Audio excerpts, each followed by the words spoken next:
बदलना है। तो ये बात हमारे लोगों को समझ आनी चाहिए, खासतौर पे मेरठ के उन वाल्मीकि समाज के लोगों को जिनके घर में अरुण गोविल जो बीजेपी का प्रत्याशी है वो गया वहां पर उनके खाना खाने के नाम पे, लेकिन खाना नहीं खाया, वहां हाथ जोड़ करके निकल गया, खाना नहीं खाया उसने अरुण गोविल ने। और दूसरी बात ये कि आपको क्यों बुलाते हो इन लोगों को खाना खिलाने के लिए? इनको बोलो भाई, जब तुम जातिवाद नहीं मानते हो, बराबरी मानते हो, तो आप ले चलो अपने घर में, अपने चौके में बैठ करके हमें खाना खिलाओ ना। तुम क्यों बार बार इनको बुलाते हो? तो उत्तर प्रदेश में खासतौर पे जो पहले राउंड के चुनाव में पश्चिमी उत्तर प्रदेश और मेरठ में खासतौर पे सीट पे इनको सबक सिखाओ। इन्होंने जातिवादी रवैया अपनाया है।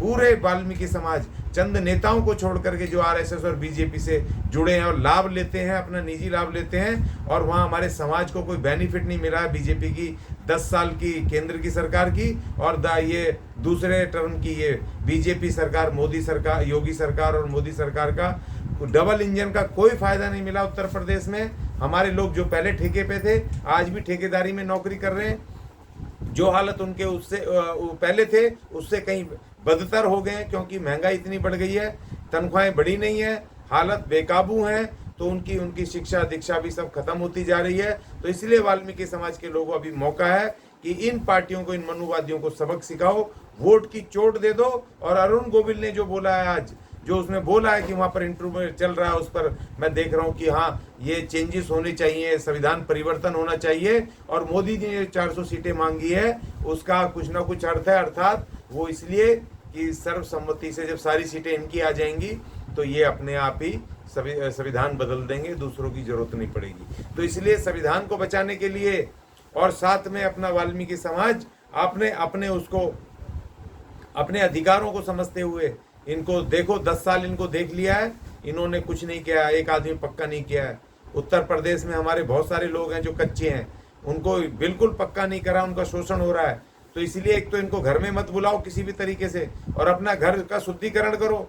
ये आए थे, ये बीजेपी आरएसएस वाले तुम्हारे घर को गंदा करके गए, उसको अपवित्र करके गए। जो भी हमारे वाल्मीकि समाज के मेरठ लोकसभा में थे जिन्होंने इनको बुलाया है, वो पूजा पाठ करो और अपने देवी देवताओं का वहाँ पर ज्योत बत्ती करो और उसको पवित्र करो, उसका पूरी तरीके से उसका शुद्धिकरण करो अपने घर का, कि ये आरएसएस बीजेपी वाले तुम्हारे घर को आके अपवित्र कर गए। तो इसलिए मेरी अपील है कि वाल्मीकि समाज उत्तर प्रदेश में चूकना नहीं। इस बार बहुत दिन हमने बेवकूफ़ बन लिए, 60 साल कांग्रेस ने धोखा दिया और अब ये धोखा दे रहे हैं अभी हमें। डबल इंजन की सरकार है, देश में भी बीजेपी की है, उत्तर प्रदेश में भी दूसरी टर्म योगी सरकार है, इन्होंने एक आदमी पक्का नहीं किया है। हमें हमारे संवैधानिक अधिकारों की बात करनी है, हमें किसी मंदिर से या किसी एयरपोर्ट पे नाम रखने से हमारे गुरुजी का हमारा भला होने वाला नहीं है। इनसे ये पूछो कि कितने लोग पक्के करें तुमने, इनसे ये पूछो कि हमारे भूमिहीन लोगों को कितनी इन्होंने जमीनें बांटी हैं, कितने हमारे बजट का हिस्सा हमें दिया, कितने लोगों को इन्होंने व्यापारी बनाया, कितने लोगों को इन्होंने सेल्फ एम्प्लॉयमेंट करवाया है, हमारे इलाकों में कितने पुस्तकालय खोले हैं, कितने हमारे लोगों के अंदर एजुकेशन की इन्होंने मिशन चलाए, हमारा जीवन स्तर कितना बेहतर किया, उस पर बात करो।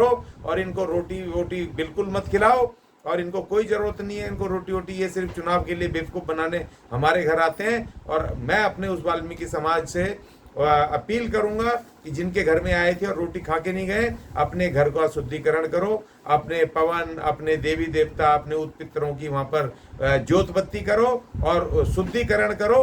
ये आपका, ये आरएसएस बीजेपी वाले आपका घर ये मनुवादी अपवित्र करके गए।